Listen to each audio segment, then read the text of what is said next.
సభ నేను గౌరవ సభ్యుని కన్సర్న్కు ధన్యవాదాలు. బలహీన వర్గాలకు సంబంధించి వారి పార్టీకి సంబంధించిన కన్సర్న్ను ధన్యవాదాలు. కానీ బీసీ కమిషన్ వేసినటువంటి ఆ బీసీ కమిషన్ మాయమైందనో లేదా జీవో నెంబర్ 18 అనే ఒక్క నిమిషం ఆగండి సార్, ఒక్క నిమిషం అది కోర్టులో గౌరవ సభ్యులు వేసిన కేసు ప్రకారంగా ప్రభుత్వం డెడికేషన్ కమిషన్ మేము బీసీ కమిషన్ వేస్తూ వారికి డెడికేషన్ అథారిటీ ఇచ్చినప్పటికీ స్పెసిఫిక్గా కొంత వ్యక్తులు కొంతమంది వాళ్ళ ప్రేరేపితం ఉందా లేదా నేను ఇప్పుడు అవన్నీ మాట్లాడదలుచుకోలేదు. కానీ వారి సహకారం అడుగుతా ఉన్నాం. ఇప్పుడు ఇలా ఇంత పెద్ద కార్యక్రమం జరుగుతున్నప్పుడు అపశకునంగా మాట్లాడకుండా సహకరించేటువంటి ప్రయత్నం జరగాలి అధ్యక్ష. ఇంత పెద్ద కార్యక్రమం మొత్తం యావత్ తెలంగాణ ప్రజలు చూస్తా ఉన్నారు అధ్యక్ష. 10 సంవత్సరాల్లో ఏం జరిగింది, 2018 చట్టం ఎవరు విమర్శించదలుచుకోలేదు.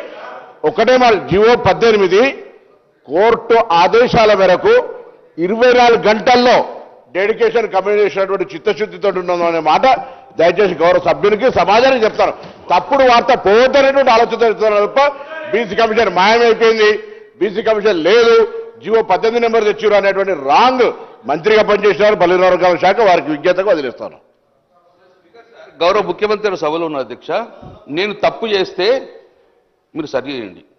మంత్రి గారికి వాస్తవం తెలివై, ఎందుకంటే చెప్పేది వాస్తవం చెప్పాలి నేను చెప్పాలి.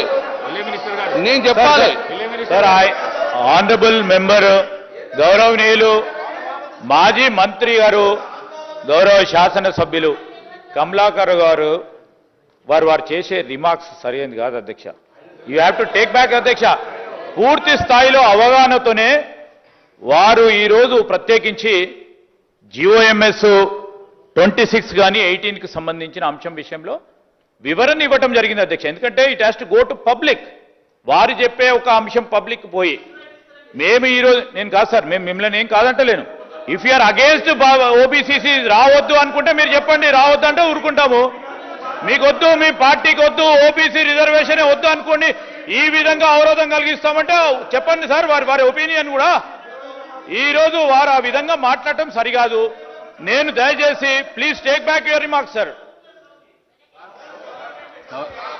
గౌరవ సభ్యులు కమలాకర్ గారు, గతంలో మీరు మంత్రి పదవి చేశారు. ఒక మంత్రికి తెలియదనడము సమంజసం కాదు. ఆ మాటను మీరు వాపసు తీసుకోండి. సార్ అధ్యక్ష, ఆకారంలో పెద్ద ఉంటే అవగాహన ఎక్కువ ఉంటుంది అనుకుంటే నాకు తెలియదు అధ్యక్ష.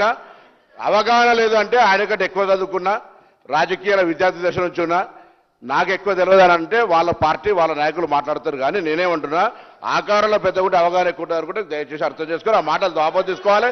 ఇది పొరపాటు. దయచేసి ఈ విధంగా మాట్లాడితే పొరపాటు మాట మాట్లాడుతా ఉన్నా.